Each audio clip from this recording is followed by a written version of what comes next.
O açougueiro começou a retirar o cutelo do corpo, e nesse momento Kaufman atacou. A faca moveu-se velozmente para o olho de Moyagani, mas por um erro de cálculo atingiu o pescoço. Atravessou a coluna e apareceu do outro lado com uma pequena gota de sangue. O pescoço atravessado, com um único golpe, de um lado ao outro. Moyagani sentiu a lâmina no pescoço como uma sensação sufocante, quase como se tivesse um osso de galinha atravessando na garganta. Emitiu um som ridículo de tosse. O sangue escorreu dos seus lábios, pintando-os como batom, numa boca de mulher. O cutelo caiu no chão. Kaufman retirou a faca. Dos dois ferimentos o sangue jorrou um arco.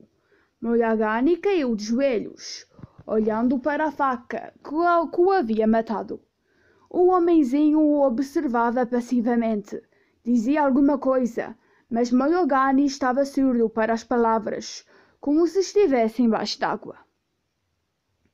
De repente Moyagani ficou cego. Sabia que com uma nostalgia dos sentidos que jamais ia ver ou ouvir outra vez. Isto era a morte. Estava com ele sem dúvida. Porém a mão sentia ainda o pano da calça e os bonitos quentes na sua pele. A vida parecia andar na ponta dos pés, enquanto os dedos agarravam-se aos últimos sentidos. E então o corpo desmoronou, e as mãos, a sua vida e o seu dever sagrado desapareceram sob o peso da carne cinzenta. O açougueiro estava morto. Kaufman respirou profundamente o ar viciado e segurou uma das alças de couro para se equilibrar. Lágrimas obscureciam uma visão da cena que o rodeava. Passou-se algum tempo, não sabia dizer quanto se demorou, perdido num sonho de vitória. Então o trem começou a diminuir a velocidade. Sentiu e ouviu os freios sendo acionados.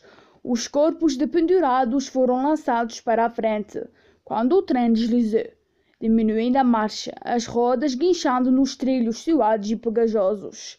Kaufman foi dominado pela curiosidade. O trem ia desviar-se agora para o abatedouro subterrâneo do açougueiro, decorado com as carnes que ele havia colecionado em toda a sua carreira. E o maquinista risonho, tão indiferente ao massacre, o que faria quando o trem chegasse ao seu destino? O que quer que acontecesse agora era académico. Kaufman podia enfrentar qualquer coisa, olhar e ver. O alto-falante estalou, a voz do maquinista. Fim da linha, cara. Melhor ir para o seu lugar, hein? Ir para o seu lugar? O que significava isso? O trem estava quase parado agora. Lá fora tudo estava escuro como sempre. As luzes piscaram, depois se apagaram. Dessa vez não acenderam novamente. Kaufman estava em completa escuridão. Partiremos dentro de meia hora, anunciou o alto-falante, exatamente como um aviso comum de estação. O trem parou. O som das rodas nos trilhos, o deslocamento do ar da sua passagem, aos quais Kaufman já se havia acostumado, desapareceram de repente. Só havia o zumbido do alto-falante. Nada havia na escuridão. Então um som sibilante. As portas estavam se abrindo. Um cheiro invadiu o carro, tão cáustico que Kaufman levou a mão ao rosto para se defender dele. Ficou em silêncio, a mão sobre a boca, durante o que lhe pareceu uma vida. Não ver o mal, não ouvir o mal, não falar o mal. Então viu um lampejo luminoso fora da janela. Desenhou a silhueta da batente da porta e aumentava gradualmente. Logo a luz no carro era suficiente para que Kaufman visse o corpo encolhido do açougueiro. A seus pés e os lívidos pedaços de carne dependurados em volta dele. Havia um murmúrio também vindo do escuro. Fora do trem um conjunto de vozes fracas, como vozes de insetos. No túnel, arrastando os pés na direção do trem, caminhavam seres humanos. Kaufman via seus contornos agora. Alguns carregavam tochas que queimavam, com uma luz marrom mortiça. O ruído era talvez dos pés na terra úmida, talvez suas línguas estalando, talvez as duas coisas. Kaufman não era mais o homem ingênuo de uma hora atrás. Não podia haver dúvida quanto à intenção daquelas coisas, que saíam das trevas e caminhavam para o carro do trem. O açougueiro havia abatido os homens e as mulheres para servir de alimento aos canibais, e eles estavam chegando, como que atendendo ao gongo do carro-restaurante. Kaufman inclinou-se e apanhou o cautelo do açougueiro. O barulho das criaturas aproximava-se cada vez mais. Ele recuou para o lado oposto das portas abertas, mas descobriu que as outras estavam abertas também, e o murmúrio vinha dos dois lados, aproximando-se dele. Encolheu-se contra um dos bancos e estava a ponto de se esconder debaixo de um deles, quando uma mão magra e frágil, quase transparente, apareceu na porta. Não podia desviar os olhos, não que estivesse paralisado pelo terror. Como quando olhou pela porta entre os carros, simplesmente queria ver. A criatura subiu no carro. As tochas atrás dela deixavam seu rosto na sombra, mas os contornos podiam ser vistos claramente. Não havia nada de notável. 2 braços, 2 pernas, a cabeça de formato normal. O corpo era pequeno e o esforço de subir no trem o fazia respirar aspiradamente. Parecia mais geriátrica do que psicótica. Gerações de canibais fictícios não o haviam preparado para aquela comovente vulnerabilidade. Atrás da primeira, criaturas semelhantes começaram a surgir das trevas, subindo no trem. Na verdade, entravam por todas as portas. Kaufman estava encurralado. Sopoçou o cutelo nas mãos, pronto para a luta contra aqueles monstros antigos. Uma tocha fora levada para o carro e iluminava os rostos dos líderes. Eram completamente calvos. A pele casada dos rostos esticava-se sobre os ossos, brilhando com atenção. Havia manchas de podridão e doença. Em alguns lugares o músculo tinha-se transformado em pus negro, através do qual apareciam os ossos da têmpora ou da face. Alguns deles estavam nus como bebés, os corpos de uma massa informe e sifilítica, quase assexuados. Os que tinham sido seios carregavam sacos ressecados, pendendo dos ombros. Os órgãos genitais murchos, quase inexistentes. Mais impressionantes do que os nus eram os que usavam roupas. Kaufman percebeu logo que eram feitas de pele humana e pendiam dos ombros ou estavam amarradas na cintura. Não apenas uma, mas uma dúzia ou mais de peles amontoadas ao acaso sobre os corpos das criaturas como patéticos troféus. Os líderes daquela grotesca fila para a refeição tinham chegado. Aos corpos e as mãos delicadas tocavam a carne dependurada, passando de cima a baixo, nos corpos sem pelos, com gestos que sugeriam prazer sensual. Línguas dançavam fora das bocas, perdigotes caíam sobre a carne. Os olhos dos monstros tadrejavam de um lado para o outro, com fome e hesitação. Finalmente um deles viu Kaufman. Os olhos pararam, por um momento fixando-se nele. Uma expressão interrogativa surgiu no rosto, uma paródia de perplexidade. Você, disse a coisa. A voz era tão devastada quando os lábios de um saía. Kaufman ergueu um pouco o cutelo, calculando suas chances. Havia uns 30 deles no carro e muitos mais lá fora, mas pareciam tão fracos e não tinham armas a não ser pele e osso. O monstro falhou outra vez, a voz bem modulada, sob controle agora, a entonação de um homem antes culto, antes encantador. Você veio à procura do outro, não é? Olhou para o corpo de Moyagani. Evidentemente compreendeu a situação com rapidez.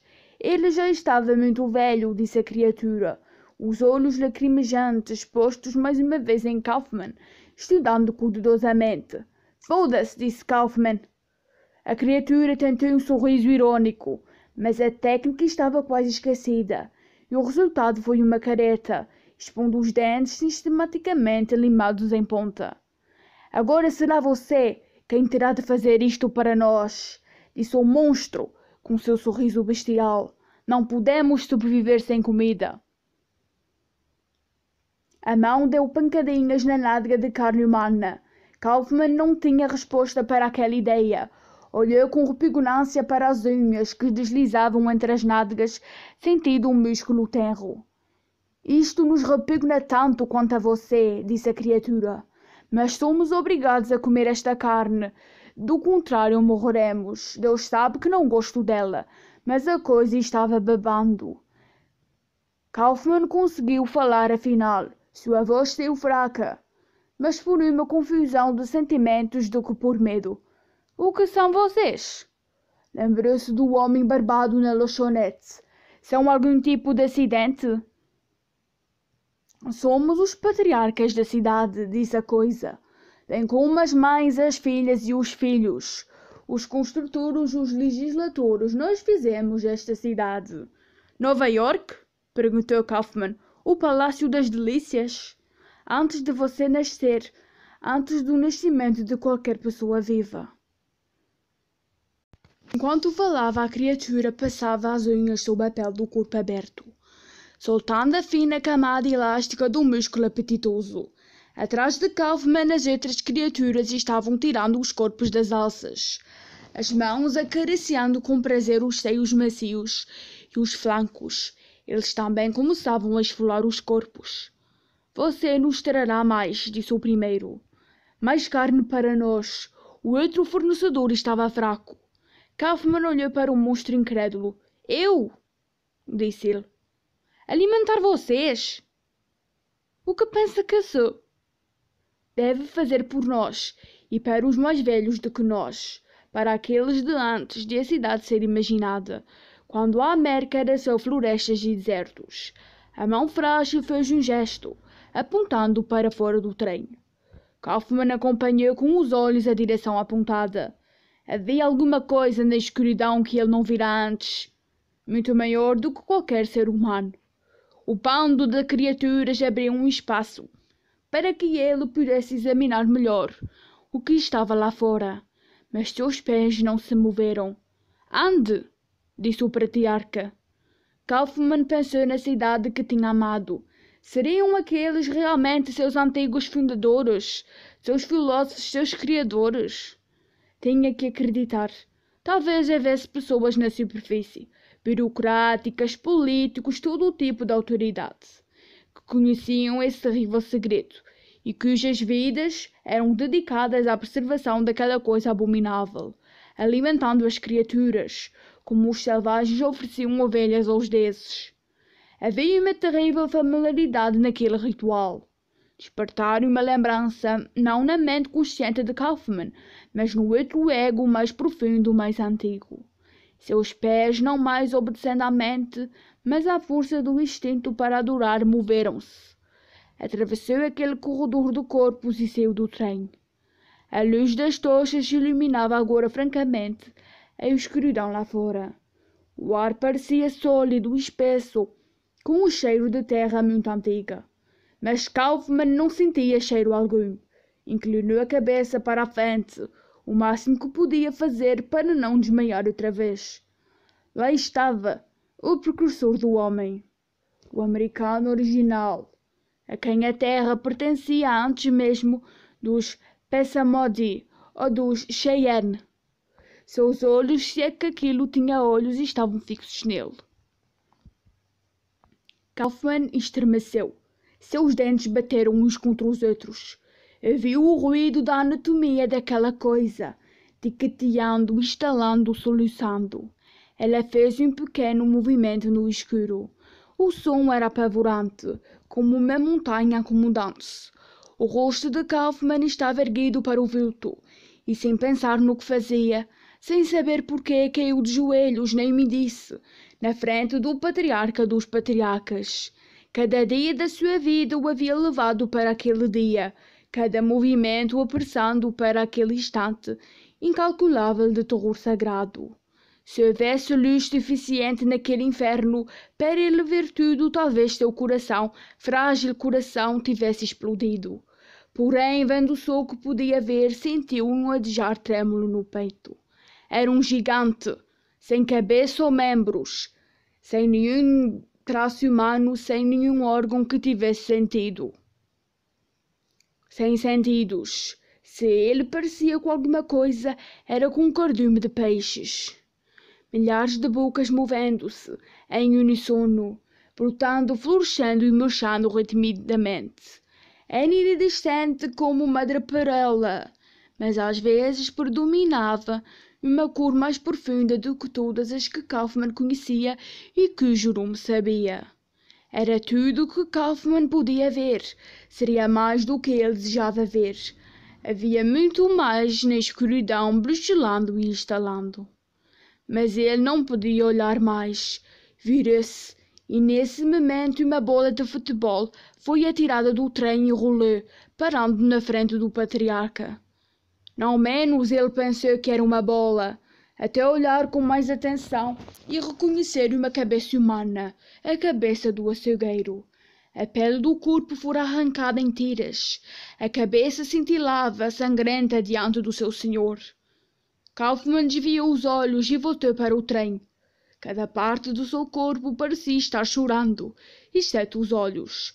Estavam quentes demais com o que tinham visto, e as lágrimas ferviam e se evaporavam neles. Lá dentro as criaturas já tinham começado a ceia. Uma delas arrancava pitel doce e azul do olho de uma das mulheres. Outra riscava com uma mão na boca. Os pés de Kaufmann jaziam o corpo decapitado do açougueiro, sangrando, ainda profusamente onde fora cortado o seu pescoço. O pequeno patriarca que havia falado antes colocou-se na frente de Kaufmann. Vai nos servir? Perguntou ele, gentilmente, como se pedisse a uma vaca para segui-lo. Kaufmann olhava para o cutelo, o símbolo da profissão de açougueiro. As criaturas saíam do carro agora, arrastando os corpos semidoados. As tochas saíam com elas, e a escuridão voltava ao interior do carro. Mas antes que as luzes desaparecessem completamente, o patriarca estendeu o braço e segurou o rosto de Kaufmann, obrigando-o a olhar para a própria imagem refletida no vidro sujo do carro. Era um reflexo fraco, mas Kaufmann pôde ver o quanto tinha mudado. Mais pálido do que se pode imaginar qualquer ser humano, e coberto de sangue e sujeira. A mão do patriarca segurava ainda com força o rosto de Kaufmann, com o indicador enfiado na sua boca, até tocar-lhe a garganta. Kaufmann sentiu náusea, mas não tinha forças para repelir o ataque. Deve servir, disse a criatura, em silêncio. Tarde demais, Kaufmann compreendeu a intenção daqueles dedos. De repente, a criatura agarrou sua língua e a torceu. Com o choque, Kaufmann alargou o cutelo. Tentou gritar, mas não saiu nenhum som. Sua garganta estava cheia de sangue. Havia a carne sendo rasgada. Foi dominado pelas convulsões da agonia. Então uma mão saiu da sua boca, aqueles dedos vermelhos e cobertos de saliva diante dos seus olhos, segurando a língua entre o polegar e o indicador. Kaufmann não podia falar. Deve servir, disse o patriarca, e enfiou a língua de Kaufmann na própria boca, mastigando-a com evidente satisfação. Kaufmann caiu de joelhos, vomitando o sanduíche. O patriarca já ia desaparecendo na escuridão. O rosto dos anciãos já havia regressado também ao covil para outra noite de espera. O alto-falante estalou. Para casa, disse o maquinista. As portas se fecharam. Sibilando o som do motor fez vibrar o trem. As luzes piscaram e se acenderam. Apagaram-se e acenderam outra vez. Kaufmann estava deitado no chão, as lágrimas escorrendo pelo rosto. Lágrimas de dor e resignação, e a sangrar até à morte. Resolveu ali mesmo onde estava. Não lhe importava morrer agora. Era afinal um mundo sórdido.